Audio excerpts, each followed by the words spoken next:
आखिर कैसा दिखता था असली अखंड भारत? धीरे धीरे कैसे हो गया अखंड भारत का विभाजन? और क्या सच में दोबारा से अखंड भारत की कल्पना हकीकत बन सकती है?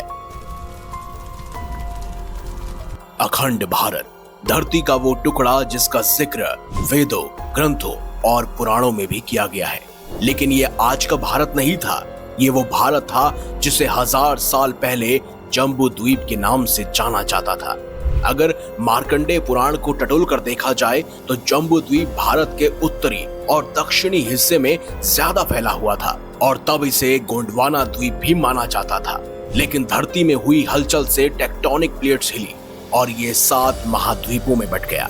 और आज हम जिस भारत में रहते हैं उसे एशिया महाद्वीप कहा जाता है। वैसे आज जिसे हम भारत के नाम से जानते हैं वो कभी आर्यवर्त की भूमि का एक टुकड़ा था और नेपाल, भूटान, बांग्लादेश, पाकिस्तान, अफगानिस्तान और चीन जैसे देश भारत में ही आते थे।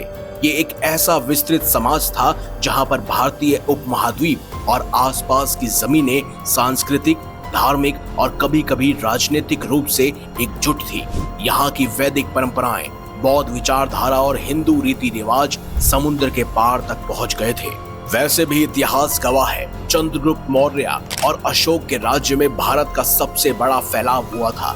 ये साम्राज्य वर्तमान अफगानिस्तान से म्यांमार तक फैला था और इसका क्षेत्रफल लगभग 50 लाख वर्ग किलोमीटर था, यानी आज के भारत से कई गुना ज्यादा बड़ा। उसके बाद गुप्त वंश में भी ये इलाका सांस्कृतिक रूप से जुड़ा रहा, जहां हिंदू और बौद्ध धर्म दक्षिण पूर्व एशिया तक फैले हुए थे। लेकिन यूनानी, शक, हूण, अरब, तुर्क, मुगल और ब्रिटिश जैसे विदेशी हैवानों ने इसे खंडित कर दिया। आपको जानकर हैरानी होगी कि पिछले 2500 सालों में भारत से लगभग 24 देश अलग हो चुके हैं, जिनमें से कई ब्रिटिश युग में औपचारिक रूप से बांटे गए जो कभी अखंड भारत का अंग थे। और आज के इस वीडियो में हम उन्हीं देशों के बारे में बारीकी से आपको जानकारी देंगे कि आखिर कब और कैसे उन सभी देशों का विभाजन हुआ। अफगानिस्तान, महाभारत से जुड़ा हुआ देश। अफगानिस्तान वो धरती है जहां इस्लाम, कट्टरपंथियों और जिहादियों ने अधर्म का नंगा नाच किया हुआ है। लेकिन एक समय पर अफगानिस्तान की धरती पर सनातन धर्म का गौरवशाली इतिहास लहराया करता था। पेशावर घाटी और काबुल नदी घाटी तक फैला हुआ देश हमारे इतिहास महाभारत से जुड़ा हुआ है। और यहाँ पहले सम्राट सुबल का शासन था, जिनकी बेटी गांधारी की शादी कुरुवंश के धृतराष्ट्र से हुई और यहाँ का राजा कौरवों का मामा शकुनी बना, जो हस्तिनापुर और कौरवों के अंत की वजह भी बना। सिंधु घाटी सभ्यता अफगानिस्तान से तब से जुड़ी हुई है जब यहाँ का नाम गांधार था। तब यहाँ पर सबसे पहले सिकंदर ने आक्रमण किया। इसके बदले में गांधार भूमि के वीरों ने सिकंदर को नाको चने चबाने के लिए मजबूर कर दिया। इसके बाद चंद्रगुप्त मौर्य यहाँ के राजा बने और फिर इसके बाद कुषाण वंश के राजा कनिष्क ने इस धरती पर सनातन धर्म और बौद्ध धर्म के साथ साथ विस्थापन किया। चिकित्सा और विज्ञान का प्रचार प्रसार होता रहा। लेकिन इसके बाद गांधार का बुरा वक्त शुरू हुआ और इस्लाम और अरब आक्रांताओं के निरंतर आक्रमण की वजह से यहाँ की सनातन धर्म मिट्टी धूलित हो गई। धीरे धीरे तुर्क को जीतने के बाद गांधार भूमि पर अरब आक्रांताओं ने अत्याचार किया, जिसके बाद से ही अखंड भारत के खंडित होने की नींव पड़ गई। आज अफगानिस्तान का क्षेत्रफल 6.5 लाख वर्ग किलोमीटर है और ये कभी आर्यान कहलाया करता था, यानी आर्यों का निवास। और सबसे मजे की बात तो ये है कि अगर ये भारत में शामिल होता तो हमारी सरहदें ईरान तक फैली होती। नेपाल, पूर्व में दुनिया का इकलौता हिंदू गणराज्य। हमारा पड़ोसी देश नेपाल कभी 16 महाजनपदों में से एक था। रामायण में माता सीता का जन्म मिथिला यानी जनकपुर में ही हुआ था, जो कि नेपाल में मौजूद है। भगवान बुद्ध का जन्म लुम्बिनी में हुआ था। वहीं 1560 ईसा पूर्व तक यहाँ हिंदू राजघराने मौजूद थे। फिर गुप्त युग में बौद्ध धर्म फैला। 7वीं सदी में तिब्बत ने यहाँ पर कब्जा किया और फिर ठाकुर, मल और गोरखा वंश आए। ब्रिटिश काल में एंग्लो नेपाली युद्ध के बाद ये ब्रिटिश इंडिया का हिस्सा बन गया। लेकिन 1923 की संधि के बाद ये आजाद हो गया और 2008 तक ये दुनिया का एकमात्र हिंदू राष्ट्र था। हालांकि अब ये धर्मनिरपेक्ष हो चुका है और आज भी काठमांडू का पशुपतिनाथ मंदिर भारत से जुड़ा है।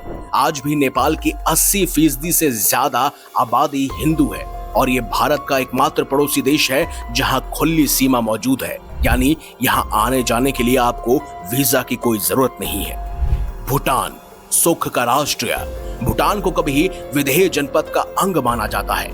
यहाँ वैदिक और बौद्ध धर्म का जिंदा होना ही इस बात का सबूत है।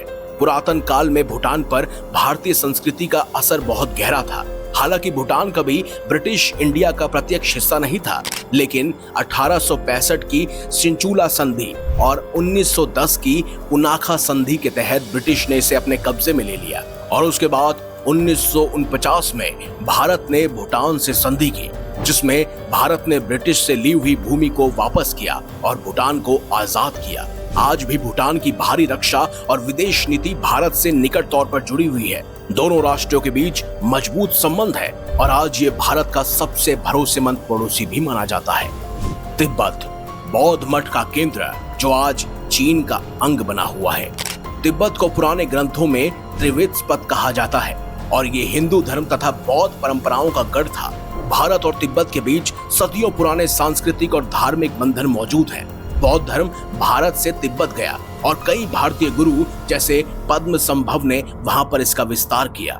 1914 की शिमला संधि में ब्रिटिश ने तिब्बत को स्वतंत्र मानकर भारत तिब्बत सीमा को तय किया, लेकिन 1950 में चीन ने तिब्बत पर कब्जा किया और 1954 में नेहरू सरकार ने पंचशील समझौते के तहत तिब्बत को चीन का हिस्सा स्वीकार कर लिया, जो कि गलत था। और बाद में 1962 में भारत चीन का युद्ध का कारण यही बना। 1959 में 14वें दलाई लामा ने तिब्बत से भागकर भारत में शरण ली और वो आज भी भारत के मूल निवासी हैं। ईरान, आर्यों का पुराना निवास। ईरान को पुराने समय में आर्यन या आर्याना कहा जाता है और यहाँ से ही आर्य लोग भारत आए थे। इंडो आर्यन और इंडो ईरानियन लोग एक साथ ही एक जड़ से जुड़े हुए हैं। भारतीय वेद और ईरानी ग्रंथ अवेस्ता में कई सारी समानताएं हैं, जैसे देवता और भाषा। दोनों सभ्यताओं के बीच पुराना व्यापार और सांस्कृतिक आदान प्रदान था। 7वीं सदी में अरब हमलावरों ने ईरान पर कब्जा किया और इस्लाम का प्रसार किया, जिसके बाद ये भारत से अलग हो गया। कंबोडिया, जहां दुनिया का सबसे बड़ा विशाल हिंदू मंदिर आज भी मौजूद है। कहते हैं कंबोडिया भी हिंदू धर्म और भारत की संस्कृति से अछूता नहीं रहा है। यहाँ पर एक से बढ़कर एक हिंदू और बौद्ध धर्म के मंदिर आज भी बने हुए हैं और मान्यताओं के अनुसार कंबोडिया राज्य की स्थापना भी कोंडिया नाम के एक ब्राह्मण ने की थी, जो कि हिंदू थे। वहीं कंबोडिया की एक और पौराणिक कथा के अनुसार कंबू स्वयंभू नाम के एक आर्य देश के राजा थे, जो कि एक महान शिव भक्त थे और वेदों के ज्ञानी थे। उन्होंने ही कंबोडिया राज्य की नींव रखी, जो कि पहले हमारे आर्यवर्त का ही हिस्सा था, लेकिन भौगोलिक हलचल के चलते ये हमारे देश से अलग हो गया। इंडोनेशिया, जहां रामायण आज भी सजीव है।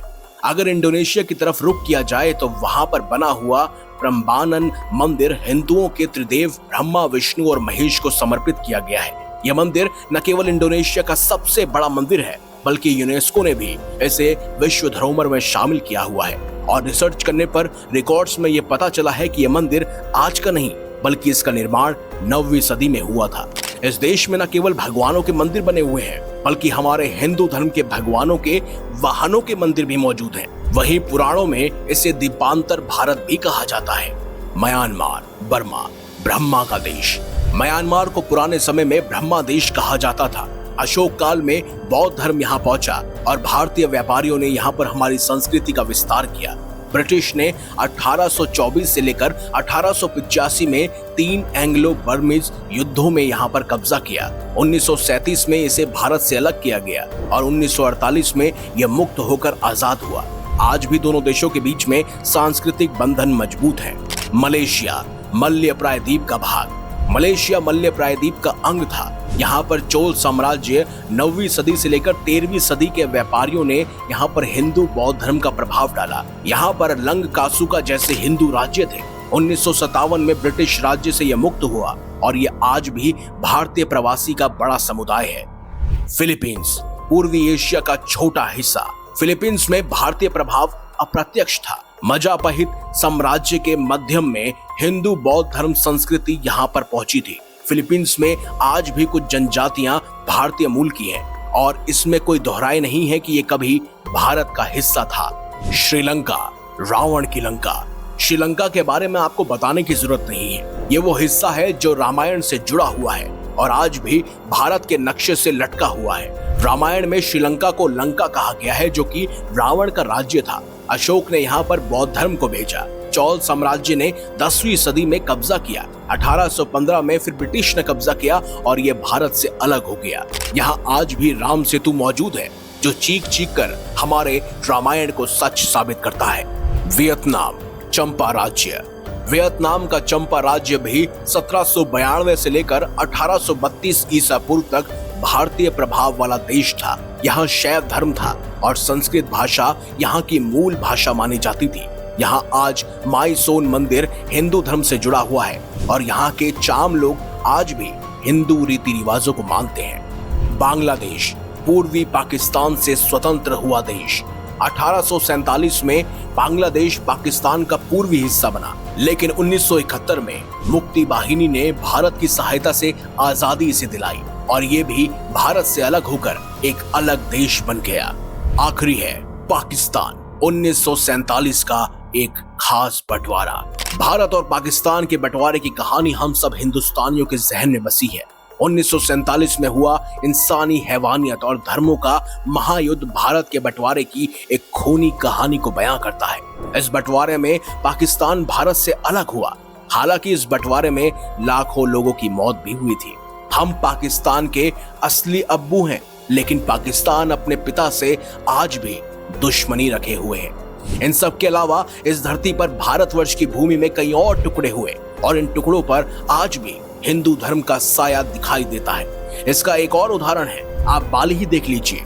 यहाँ पर बना हुआ तमन सरस्वती मंदिर और जावा का सिंह शरी शिव मंदिर भी हमारे हिंदू देवी देवताओं को समर्पित है, जिसे देखकर आप अंदाजा लगा सकते हैं कि एक समय में हमारा भारत इतना छोटा नहीं बल्कि काफी बड़े हिस्से में फैला हुआ एकमात्र विशालकाय देश था। लेकिन दोस्तों, अखंड भारत आज एक सांस्कृतिक विचारधारा है, लेकिन राजनीतिक रूप से कठिन।